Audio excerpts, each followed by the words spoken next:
महर्षि मित्रं हि महर्षि में ही महामहिमनां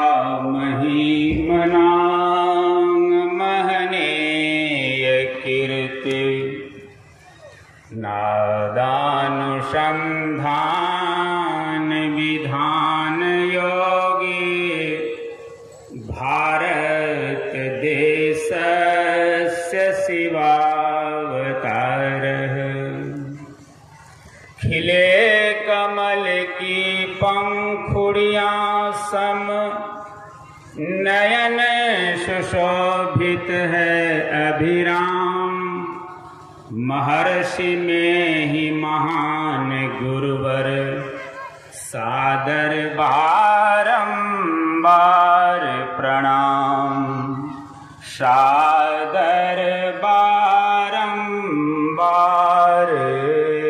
प्रणाम। अपने निवास में विराजित आराध्य देव के दुलारे बेटे पूज्यपाद श्री केदारनाथ स्वामी जी महाराज के पाद पद्मों में सत सत नमन। मंचासीन मुदमंगल में संत समाज, इस महान ज्ञान यज्ञ में पधारे धर्म प्रेमी सज्जनों, माताओं एवं बहनों, हम लोगों ने पाठ के द्वारा और प्रवचन के द्वारा जान लिया कि अभी का प्रतिपाद्य विषय है मानव शरीर की उपादेयता। यह शरीर हम लोगों को किस काम के लिए मिला है, यही अभी का विषय है। और इस पर समझाने के लिए आराध्य देव के दुलारे बेटे, जो एक बचपन से गुरु महाराज के श्री चरणों में जिनका जीवन गुजरा, वे आपके बीच पधारे हैं। बस जब तक वे नहीं पधारे हैं, पधारने ही वाले हैं, थोड़ी देर तक सुन लें, फिर पूज्यपाद के शुभागमन होंगे। कुछ स्वागत का कार्यक्रम है, उसके बाद उनके प्रवचन की गंगा में हम लोग गोता लगाएंगे। यह मनुष्य शरीर बड़े भाग्य से मिला है। भगवान राम अपनी प्रजा को बैठा के कह रहे हैं, अपनी सारी प्रजाओं को बैठाए हैं। हम लोग जिस राम की पूजा इबादत करते हैं, प्रार्थना करते हैं, भक्ति करते हैं, वही राम सबों को बैठा के कह रहे हैं, बड़े भाग्य मानुष तन पावा, सुर दुर्लभ सब ग्रंथ ही गावा, साधन धाम मोक्ष कर द्वारा, पाइन जहि पर लोक संवारा, सो परत्र दुख पावहि, सिर धुनि धुनि पछताए, काल ही कर्म ही ईश्वर ही मिथ्या दोष लगाए। भगवान कह रहे हैं प्रजा को बैठा करके। उनका दर्शन हो गया था अयोध्यावासी को, देशवासी को, तो हो तो गया उद्धार। हम लोग तो मूर्ति की पूजा करते हैं, कैलेंडर का करते हैं, पत्थर का करते हैं, वहाँ तो ओरिजिनले थे। उनका दर्शन हो गया तो प्रजा का तो उद्धार हो गया। फिर ये उपदेश देने की क्या जरूरत पड़ गई भगवान राम को? उनके दर्शन से, उनके भक्ति से, उनके दर्शन से ही अगर हमारा जीवन उद्धार हो गया, तो थे उनका दर्शन कर रहे थे, सब उद्धार हो जाना चाहिए? नहीं, भगवान समझा रहे हैं कि मनुष्य का शरीर बड़े भाग्य से 184 भ्रम के पौपर अटके आए, अब की पासा ना फिरे तो फिर 84 जाए। 84 लाख जोनियों में भ्रमण करने के बाद यह नर्तन मिला है हम लोगों को। बड़ा मूल्यवान, बहुत मूल्यवान यह शरीर। एक मदारी बंदर भालू नचाने वाला, बंदर भालू को नचाने के लिए सिखाया था, उसे लेकर जा रहा था। जंगल होकर वह पास कर रहा था। जंगल में एक साधु की कुटिया थी।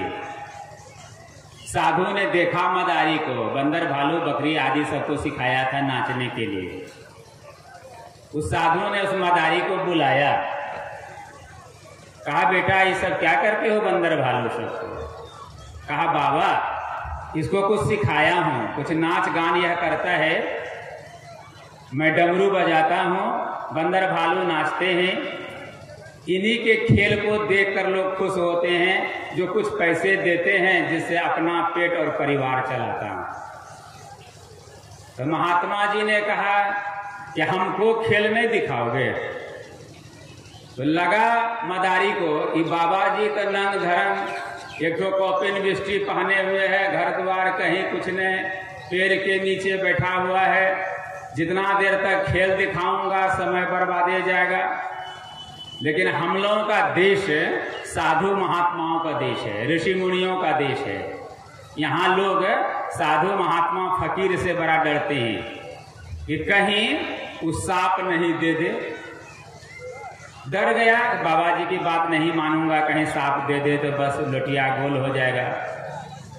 कहा बाबा हाँ दिखाता हूं। बस अपने झोली से डमरू निकाला, बजाना शुरू कर दिया, बंदर भालू नाचना शुरू कर दिया।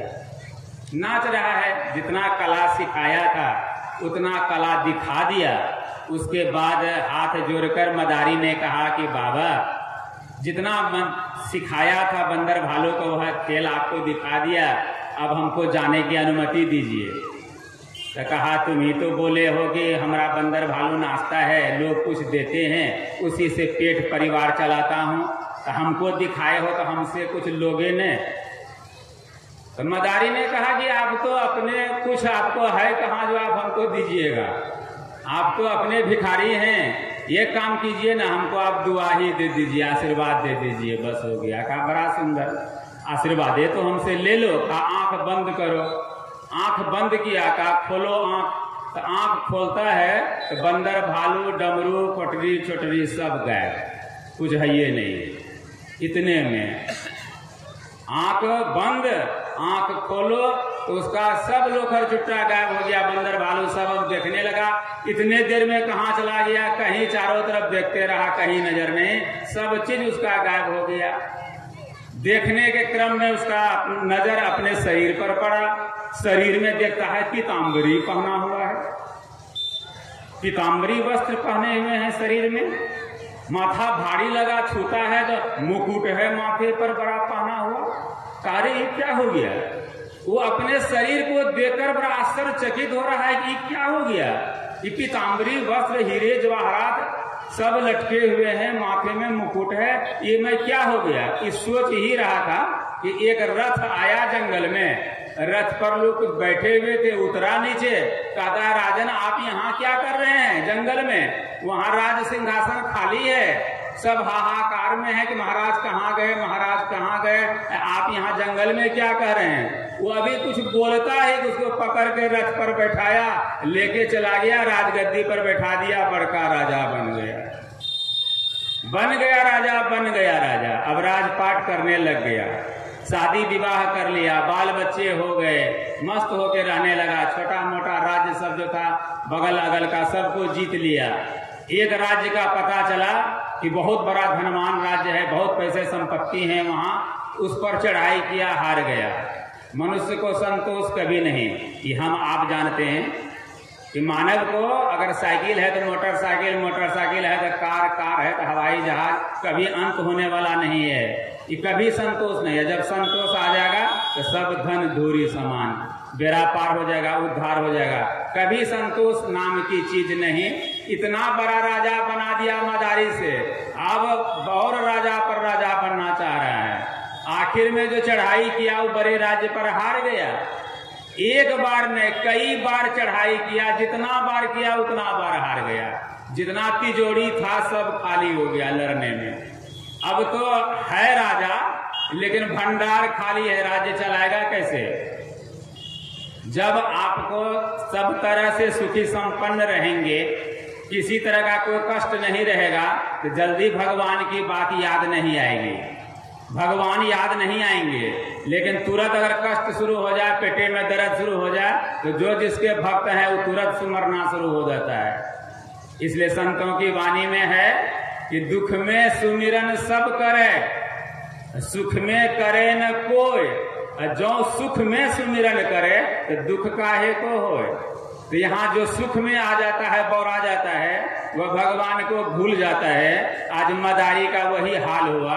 जब विपत्ति आई है तब फिर याद आया उस बाबा जी का कि जो बाबा जी मदारी से राजा बना दिया है, उसी की याद आज आती है इतने दिन के बाद कि अगर जो हमारा महात्मा जी मदारी से हमको राजा बना दिया, उन्हीं को हम भूल गए हैं।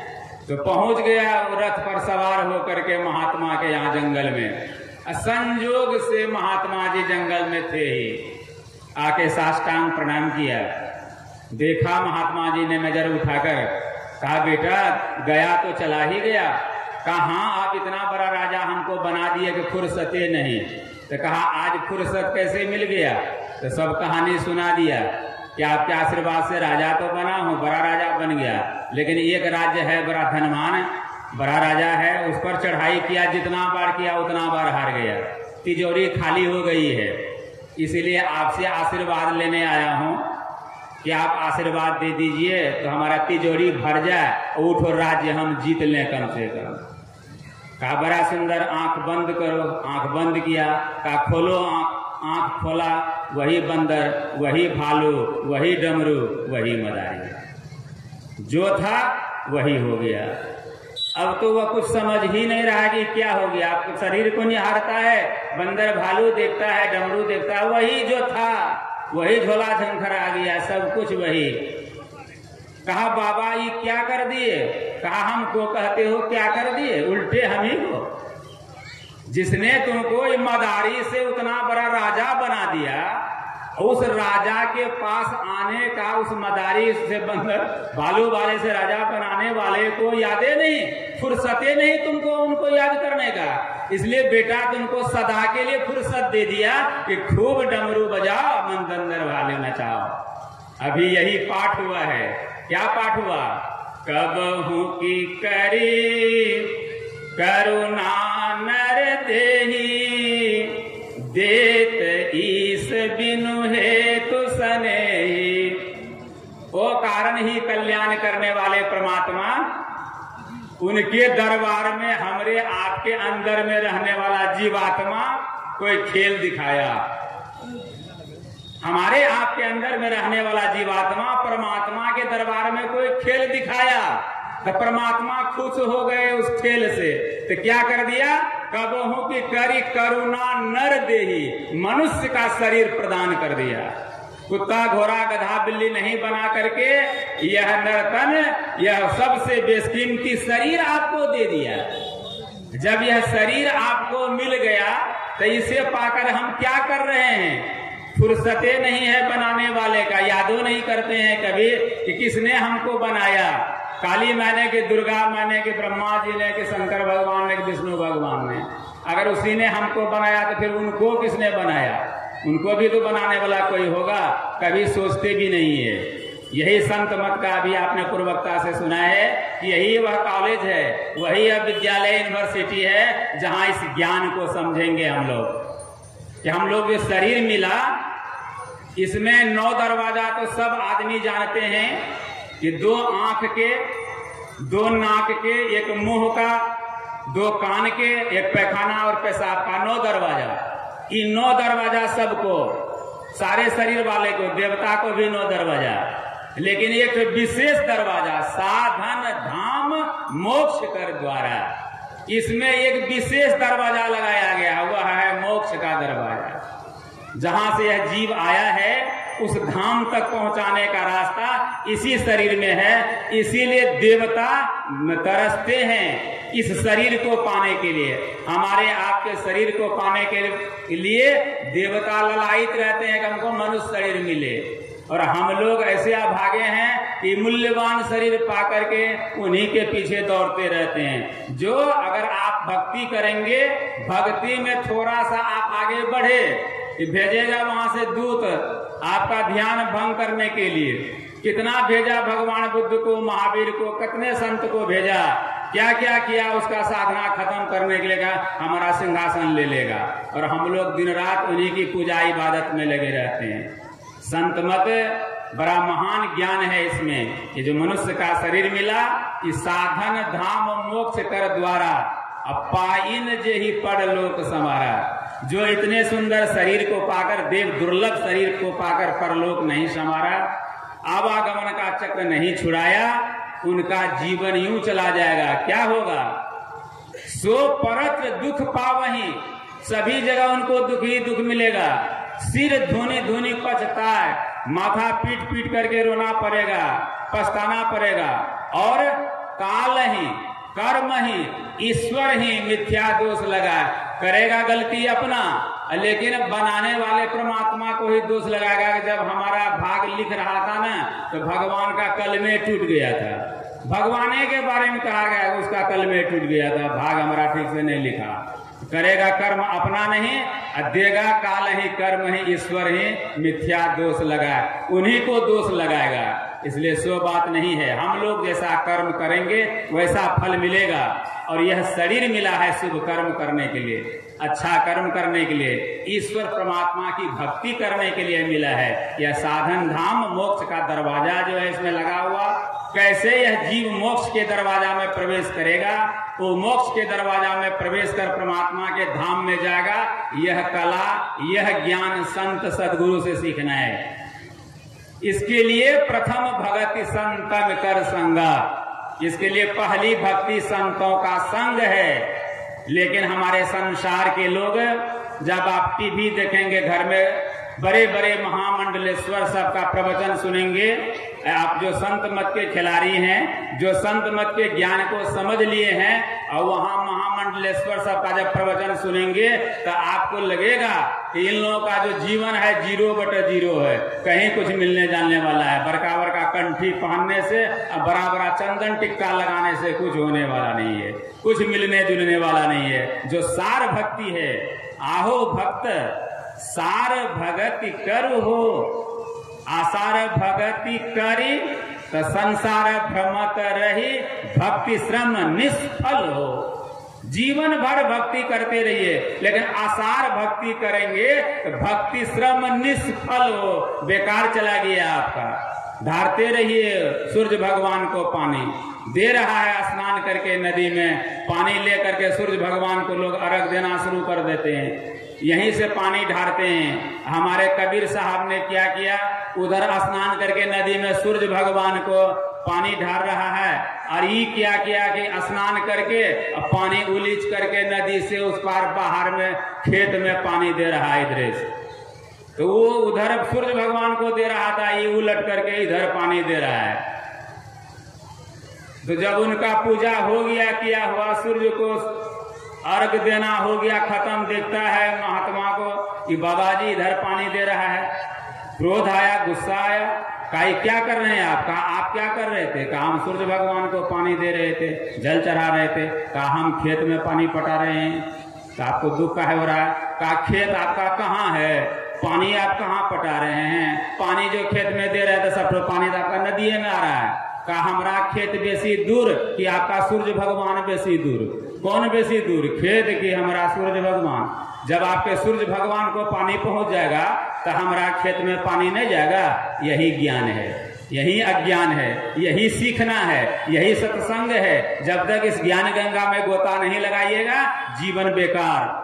आसार भक्ति सारा संसार, जब हम आप जो संत मत के ज्ञान को जिन्होंने समझ लिया तो बड़ी आह आता है, देख करके बड़ी विचित्र लगता है। लेकिन कीजिएगा क्या, बहुमत उधरे है। इसलिए अगर कुछ बोलिएगा, हमारे मालिक गुरु महाराज कहा करते थे कि कबीर साहब इतने अक्षर महात्मा थे, उन्होंने इतने करे करे शब्दों में चेतावनी दिया है, अगर मैं उस तरह बोलना शुरू कर दूं, कहना शुरू कर दूं तो लाठी डंडा तुरंत निकल जाएगा। पूज्य पाठ का शुभागमन हो रहा है, हम लोग उनका स्वागत करें। बोलिए श्री सद्गुरु महाराज की जय, श्री सद्गुरु महाराज की जय, श्री सद्गुरु महाराज की जय, श्री सद्गुरु महाराज की जय।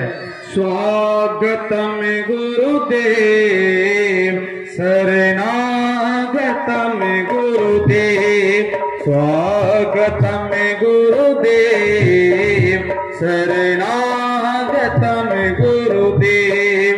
गुरुदेव तुम्हारे जय जय हो, गुरुदेव तुम्हारी जय जय हो।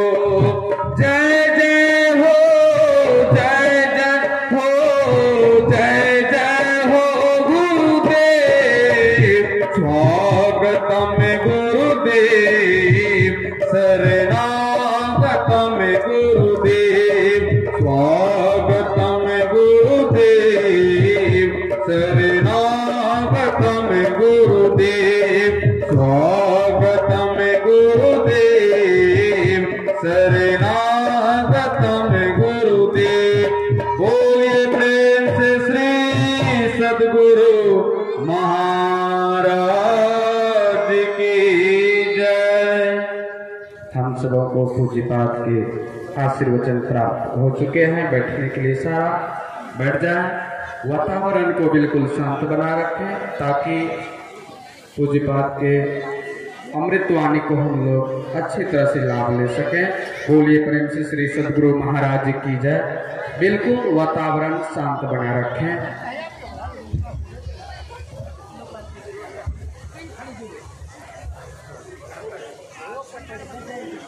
शांत भाव से हम लोग बैठ जाएं।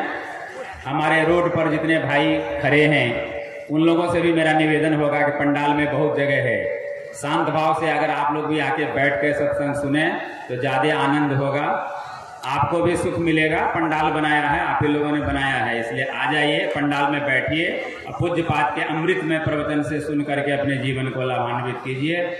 मेरा समय जब तक पूज्यपाद मंच पर नहीं पधारे थे तभी तक मेरा समय था।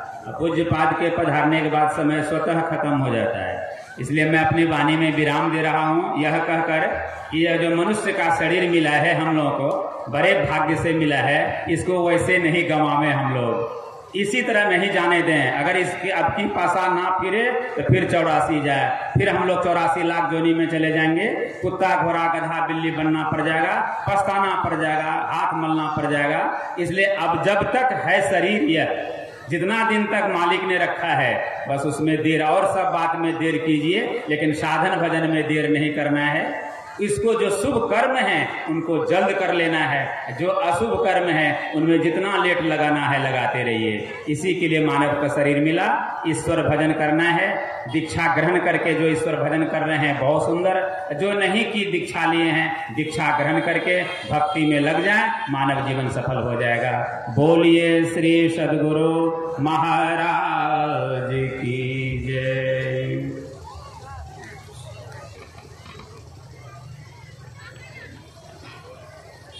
अधिवेशन के कुछ नियम हैं, उस नियम के तहत पूज्यपाद का मंचासीन होने के बाद वह कार्यक्रम प्रारंभ होता है, वह है स्वागत का कार्यक्रम। सबसे